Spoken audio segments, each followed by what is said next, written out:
Hello everyone, good evening. কেমন আছো তোমরা সবাই? আশা করছি সবাই খুব ভালো আছো, সুস্থ আছো। আমরাও খুব ভালো আছি। আমার চ্যানেলে বিউটিজ বিউটিফুল লাইফের নতুন একটা ভিডিওতে তোমাদের সকলকে অনেক স্বাগত জানাই। ভিডিওটা শুরুতে দেখতে পাচ্ছ তো, ব্যাগপত্র গুছাচ্ছি। ভাবছো তো এই তো বললাম যে কোথাও যাওয়া হচ্ছে না, কোথাও যেতে পারছি না, আবার কেন ব্যাগ গোছাচ্ছি? আসলে আমরা একসঙ্গে রথ দেখার কলা বেচা করতে যাচ্ছি।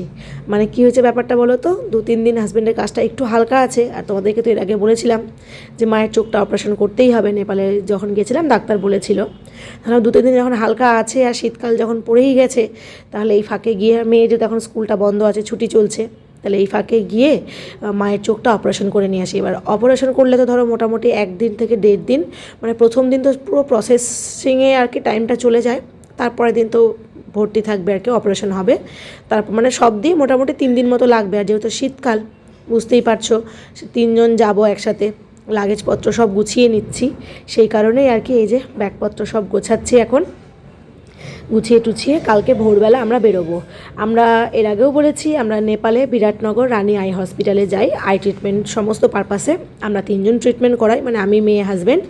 আর মাও তো ওখান থেকে অপারেশন করাচ্ছে, আর এবার বাবাও ওখান থেকেই চেক আপটা করাবে। এই হচ্ছে ব্যাপার। Bag packing complete. মেয়ে তো ভীষণ খুশি, ঘুরতে যাব। ওর মেন নেপালের সেন্ট্রাল মলটা খুব ভালো লাগে। তো ওর মানে মেন কথা হচ্ছে মা দিদুন তো ভর্তি থাকবে, সেদিন আমরা তাহলে সেন্ট্রাল মলে ঘুরতে যাব। ঠিক আছে, আমরা আবার থেকে কি করব। তো চলো আগে আগে যা হবে সবটা তোমাদের সঙ্গে শেয়ার করব। আর তোমাদের নেপালের ট্রিটমেন্ট রিলেটেড কোনো যদি কোয়ারিজ থাকে, তোমরা আমার ভিডিওর কমেন্ট সেকশনে কমেন্ট করতে পারো। আমি যতটা পারবো তোমাদেরকে সবটা ক্লিয়ার করে দেবো, যাতে তোমাদের সুবিধা হয়। এর আগে যখন নেপালে ভিডিওটা পোস্ট করেছিলাম, ওখানে প্রচুর ভিউজ হয়েছে আর অনেকে অনেক কমেন্ট করেছে। তো সবার তো ভাবে রিপ্লাই আমার দেওয়া সম্ভব হয়নি, যেহেতু অনেক দিন পুরনো ভিডিওটা। তো তোমরা কমেন্ট করতে থেকো, আমি তোমাদেরকে রিপ্লাই করতে থাকবো এরপরে, বা অন ভিডিও তোমাদেরকে সবটা ক্লিয়ার করে দেবো। এখানে ব্যাগ প্যাকিং কমপ্লিট করে এই একটা হাত ব্যাগ নিয়ে যাব। হাত ব্যাগটা অনেক দিনের পুরনো, দেখো, তাও কিচ্ছু হয়নি। আর সকালে যেগুলো পরে যাব সেগুলো এই যে এখানে আমার আর মেয়েটা রেখেছি। হাজব্যান্ডেরটা তো বাইরে আর কি রাখা আছে। এই হচ্ছে ব্যাপার। আমি তো ভীষণ এক্সাইটেড, দেখেছি ওর খুশি। ওর মানে চোখ দেখাতে যাচ্ছি এটার জন্য খুশি না, আমরা কোথাও ঘুরতে যাচ্ছি আর সেন্ট্রাল মলে যাওয়া হবে, সেটাতেও ভীষণ খুশি। কাল যেহেতু বেরাবো, আর তোমরা তো জানোই আমি কোথাও গেলে একটু কিছু না কিছু খাবার দাবার বাড়ি থেকে বানিয়ে নিয়েই যাই। দেখো বাইরে গিয়ে তো বাইরের খাবার কিনে খেতেই হবে, যতক্ষণ পারা যায় বাড়ির খাবার খাওয়ার, সেটাই আর কি।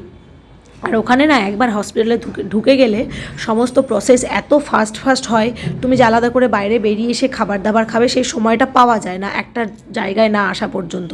তো সেই টাইমটুকু যেহেতু মেয়ে থাকবে সাথে, বাবা থাকবে, আমরাও থাকবো, তো সেই কারণেই কিছু খাবার বানিয়ে নেব। তো চলো, এই যেখানে সমস্ত সবজিপাতি কেটে নিয়েছি, বানাবো ভেজ পকেট রোল। এটা আমি একটা ফেসবুকে ভিডিও দেখেছিলাম, সেটা দেখেই করছি।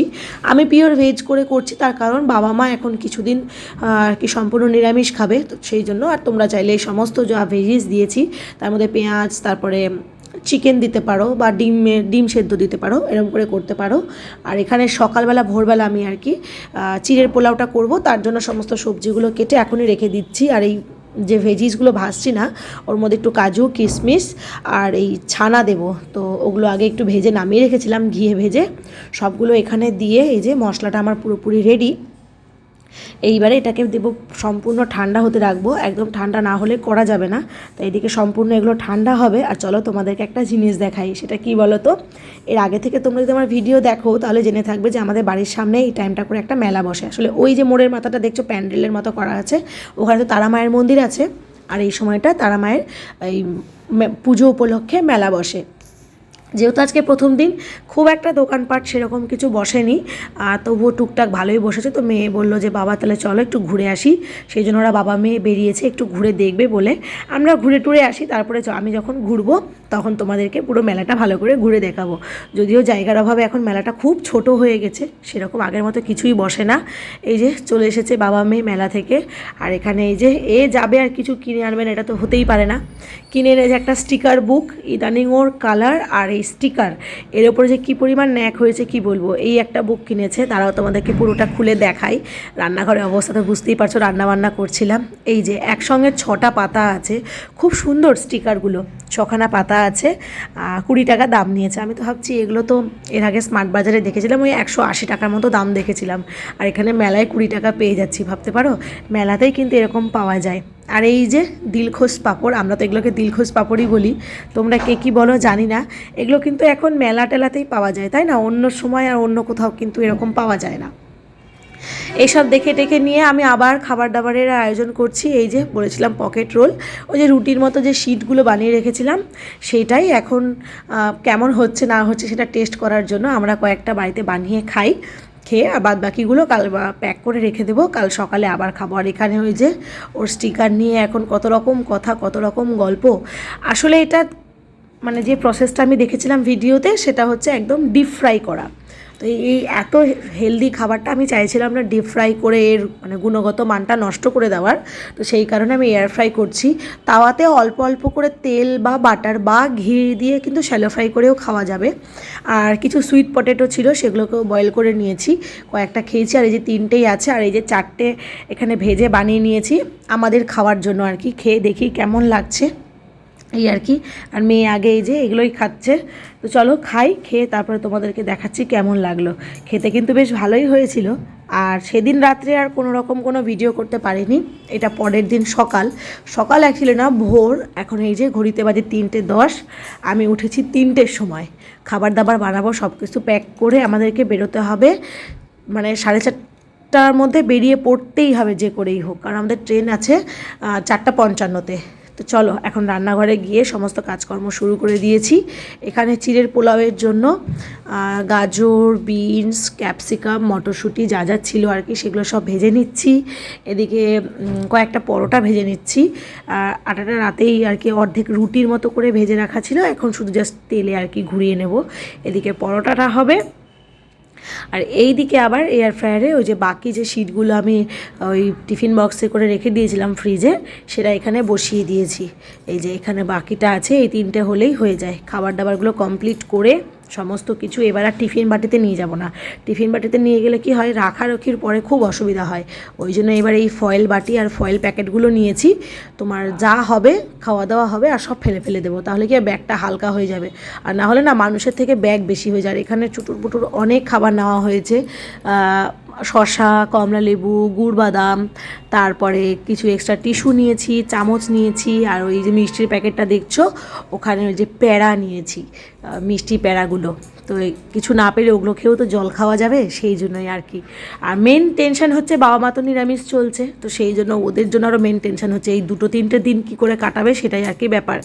তো চলো রেডি হয়ে গেছি, মেয়েও এদিকে রেডি। আজকে ঘুরতে যাবে না, তাই এক ডাকেই উঠে পড়েছে, আজকে আর বারবার করে ডাকতে হয়নি, উঠে সুন্দর রেডি হয়ে গেছে।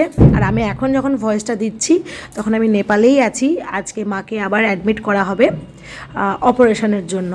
আর এই যে এদিকে আমরা বেরিয়েও পড়েছি, রাস্তাঘাট পুরো ফাঁকা। আর কি পরিমাণ যে ঠান্ডা, আসলে সকালে তো আমরা খুব একটা বাইরে বেরোনো হয় না, জানিও না কীরকম ঠান্ডা পড়ে। আর কি কুয়াশা, আর কি পরিমাণ যে ঠান্ডা। কুয়াশা তো এদিকে যাতা, চলো ট্রেনে উঠি, তোমাদের দেখাবো যে কি পরিমাণ কুয়াশা অন্য সাইডে পড়ে। আমাদের ট্রেন যতদূর সম্ভব 4 নম্বর প্ল্যাটফর্মেই থাকবে, যেটা আমি অ্যাপে আর কি দেখে নিয়েছি। আর ট্রেনের টাইম 4:55। লেট হয় ট্রেনটা একটু একটু আসতে, ওই 5টা বেজে যায় বা 5টা 5-10 বেজে যায়।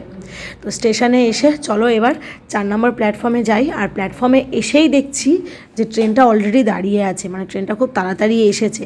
তো যাই হোক, আমাদের সুবিধা হলো ট্রেনের জন্য ওয়েট করতে হলো না। আমাদের কোচ হচ্ছে S10, মানে অনেকটা সামনে এখন আমাদেরকে যেতে হবে। ওখানে গিয়ে এখন যেহেতু ভোরবেলা, বুঝতেই পারছো, যারা যারা আগে থেকে সিটে আছে তারা ঘুমাবে, তো সিট টিট সমস্ত কিছু অ্যাডজাস্ট করে ব্যাগ ট্যাগ সব ঠিকঠাক করে রেখে নেমে এসেছি 1 কাপ করে কফি খেতে। বাড়ি থেকে শুধু ডিম সেদ্ধ খেয়ে এসেছিলাম, এখন খাবো 1 কাপ করে কফি, বাবা মাকেও দিয়ে এসেছি। এইটা খেয়ে ব্যাস এবার ট্রেনে উঠে পড়বো। এবার আমাদের ডেস্টিনেশন একদম নেপাল। নেপাল মানে কি ওই যোগবাণী আর কি। আর এই দিকে দেখো মাঝখানে এটা কোন জায়গায় জানি না, ওই সামসিটা পার করে বোধ হয়। আর কুয়াশা দেখেছো, ওই পাশে কিন্তু প্রচুর গাছপালা বাড়িঘর আছে, কিন্তু ওই পাশে আর কিচ্ছু দেখা যাচ্ছে না, এত মানে ভয়ঙ্কর অবস্থা। আর এখন ঘড়িতে প্রায় 6:30 মতো বাজে। আর এই দিকের অবস্থা দেখো, আমরা তো ভাবছিলাম যে এই পরিমাণ ঠান্ডা হলে আমার বাবাকে আর খুঁজে পাওয়া যাবে না, আর যাকেই খুঁজে পাওয়া যাক না কেন। এরপরে এই যে কাটিয়ারে এসে ওই ইঞ্জিন চেঞ্জ হয় না কি একটা হয়, তো সেই কারণে এখানে ট্রেনটা প্রায় 20-25 মিনিট মতো থাকে। তো আমরা নেমেছি, আর আশপাশটা দেখো, দেখে মনে হচ্ছে যে আমরা কাঠিয়ার মানে বিহারের দিকে আছি, মনে হচ্ছে না একদম ওই কি বলে দার্জিলিংয়ে চলে এসেছি এরকম মনে হচ্ছে চারপাশের ইয়েটা দেখে। এখানে মেয়ে তো ঠান্ডায় কাঁপছিল, আমরাও বলছি যে এখানকার ছবি তুলে পোস্ট করলে লোকজন ভাববে যে আমরা দার্জিলিংয়ে আছি। আর আমার বাবাকে দেখো শীতে পুরো একদম মানে কি বলবো কুঁকড়ে গেছে এরকম, মানে বাবা একদম ঠান্ডা সহ্য করতে পারে না, তো সেই জন্য এই অবস্থাটা হয়েছে। আবারও 1 কাপ করে চা নিয়েছি, এবার আর কফি নিইনি, এবার নিয়েছি ওই এলাচ দেওয়া আর কি চাটাই একমাত্র সম্বল ঠান্ডার জায়গায়, বুঝতেই পারছো। মেয়ে বলছিল যে আমারও এত ঠান্ডা লাগছে, আমাকেও 1 কাপ করে চা দাও তোমাদের কাছ থেকে খাই। তো ওকে তো দেওয়া যাবে না, বাড়ি থেকে এবার যে খাবার দাবারগুলো বানিয়ে নিয়ে এসেছি সেগুলোই, চিড়ের পোলাও তো 2টো আলাদা প্যাকেটে নিয়ে এসেছিলাম, একটা বাবা মা আর মেয়েকে দিয়েছি, আর একটা এই যে আমি হচ্ছে আর হাজব্যান্ড এখানে দাঁড়িয়ে দাঁড়িয়ে খেয়ে নেবো। কারণ ট্রেন যখন থেমে থাকে না তখন আর ট্রেনের ভেতরে বসে থাকতে কিন্তু ভালো লাগে না।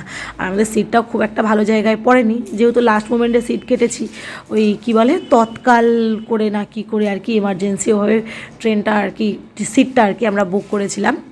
যাই হোক ভালোই পৌঁছে গেছি আমরা যোগবাণীতে। আর দেখেছো কত লোক, পুরো ট্রেনটা যোগবাণীতে এসে খালি হয়ে যায়। মানে চিতপুর থেকে ট্রেনটা ছাড়ে মঙ্গল বৃহস্পতি শনি 3 দিন, আর একদম ডাইরেক্ট যোগবাণীতে এসে ট্রেনটা দাঁড়ায়। সেই দিনই বিকেল না ওই 3টে নাগাদ ট্রেনটা আবার ব্যাক করে। তো এই যে ট্রেনে যত লোক থাকে 98% লোক নেপাল আসে। তো চলো এই ভিডিওটা এই পর্যন্ত, নেক্সট কী করছি পরে ভিডিওতে